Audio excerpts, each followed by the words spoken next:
was it relevant to them having a larger amount of money than else, or just the fact that they needed mobile assets, because if you know that chances are you're going to be kicked, you're going to have to leave it, then yeah. And there was no other job available.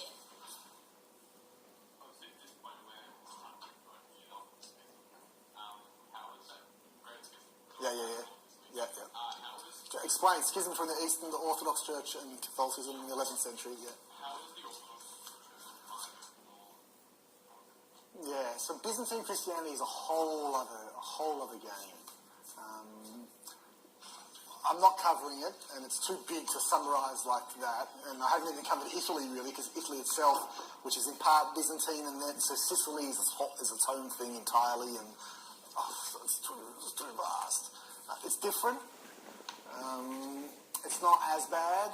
You have some bad Byzantine emperors who are pretty nasty, but not as bad. Sicily is really interesting. First of all, under the Byzantines, then under the Muslims, because Sicily is run by Muslims for a couple hundred years. And then when the Christians come back, it's rather tolerant there. So it's different. I don't know enough really about what's going on in Greece, let's say.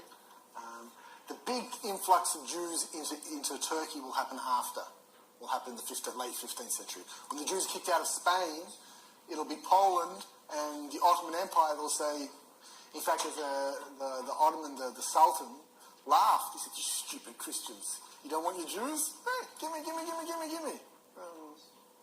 Okay, so let's go back to Theo's question. Theo asked earlier about what does your average Joe Blow know? And I made the point that literacy really wasn't very well developed, and we need to distinguish between your popes. We saw that even bishops could be nasty pasties, but how much more so when we get to the masses? What did your average person know? Where were they getting their information from? And I made the point that visual culture was very, very important. Visual culture, and we'll see in a moment, nativity plays and Christmas plays, and we'll see one of these in a moment. So let me just quickly point to some. And imagine in a world where you didn't know anything, you didn't have access to the Gospels. Art is everything. And if we trace the development of this image of synagoga and ecclesia, we can see how it changes over time. So in these early ones, you can see, look, synagoga and ecclesia, yes, Jesus is now looking towards ecclesia, yes, turned his gaze away from synagoga. But other than that, synagoga, she's not grotesque. She's she's just as regal as ecclesia. There's nothing demonic about her. She just belongs to the past. She is under the left. How do you say left in Latin? Which set reminds you of? That, exactly. So the left is bad, sinister, right? Exactly. But as we move forward, we start to see some different things. So here, it's very small, it's not very clear.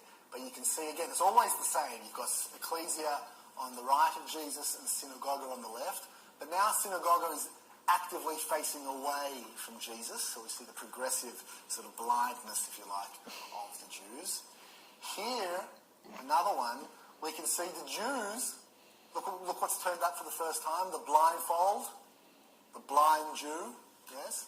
And the Jew, well, you can see the Christian, or ecclesia, is being ushered in by an angel, and the Jew, or synagoga, is being beaten away by an angel. So a much more violent image taking over. As we move even further in time, now into the 13th century, what do we have? The image of the falling Lord, the broken staff, the blindfold. And that's all across Europe. So bear in mind, that's one of the central places they're getting their image of the Jew.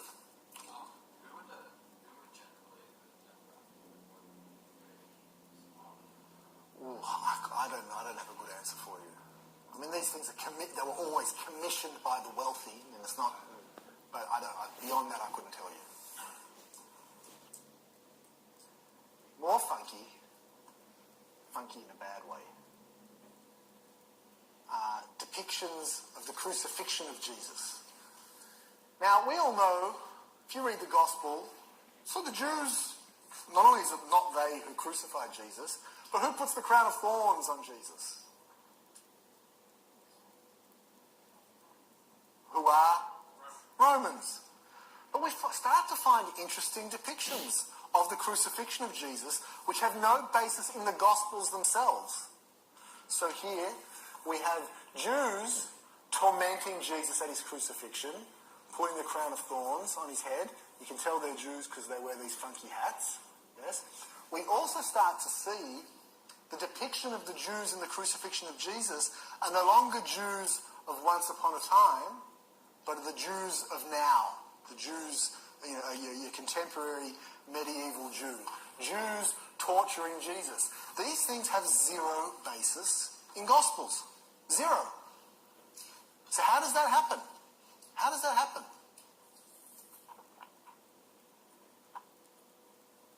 Here we have Jews beating Jesus at the cross. You can tell again because of the funky hats. Same again. Jews tormenting, Jews hammering the nails in. How do we explain this?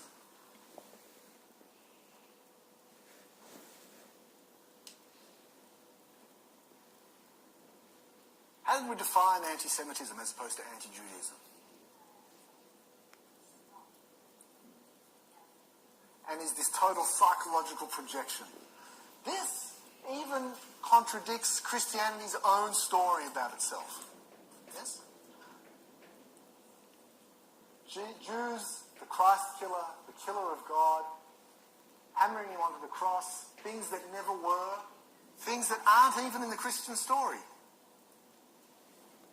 That's what we mean by anti-Semitism. Fantastical beliefs about the Jews.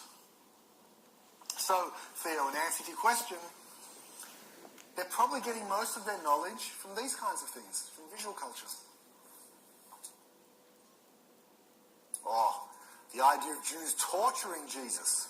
Jews were having this, the arma Christi, these special weapons with which they could inflict extra special torture on Jesus. No basis in Gospels. You can see now they're really starting to look like grotesque figures. Yes? Okay, now we come to a bit of fun, but also something interesting. Yasmin, how do you pronounce this place? Do you know where that is? Okay, in Bavaria. This is a German town. This is a 12th century German Christmas play, which has been put on in this town pretty much every year. Not every year, but pretty much every year for almost 1,000 years. It's pretty interesting. There's big debates. I think now it's stopped, but there were big debates even only 20 years ago. Should we keep putting this play on? And they've got a tradition, a long-standing tradition of putting on this play, which is really extraordinary. But we'll see, the play itself conveys some problematic messages. So we're going to do a reading of this play. You're all familiar with, many of you probably participated in nativity plays or Easter plays or things of that kind, yes? So this is the 12th century version, not just for kids, but remember this is probably one of the only ways in which they heard the Christmas story. Your average Joe Blow German Christian, you wouldn't even call them German, but your average Joe Blow Christian living in, how do you pronounce it, Benedictbeuren? Benedict Boyen. Benedict Boyen. Ich weiß nicht. Your average Christian attending this play hasn't read the Gospels, knows what they are preached, knows what they have seen. This is where they're getting their image of the Jew from. So let's stage this play, okay? I need a few different characters. I will play the role of narrator. I would like Isaiah, please. We can do a bit of gender bending. We don't have to have a male for Isaiah. Isaiah, yes? I would like Daniel. Yasmin, Daniel, very nice. I need Aaron. Everyone needs to remember who they are. Aaron, thank you. I need... Oh, this is the best role. Arch-synagogus. Arch-synagogus, which just means head of the synagogue or head of the Jews, but it sounds like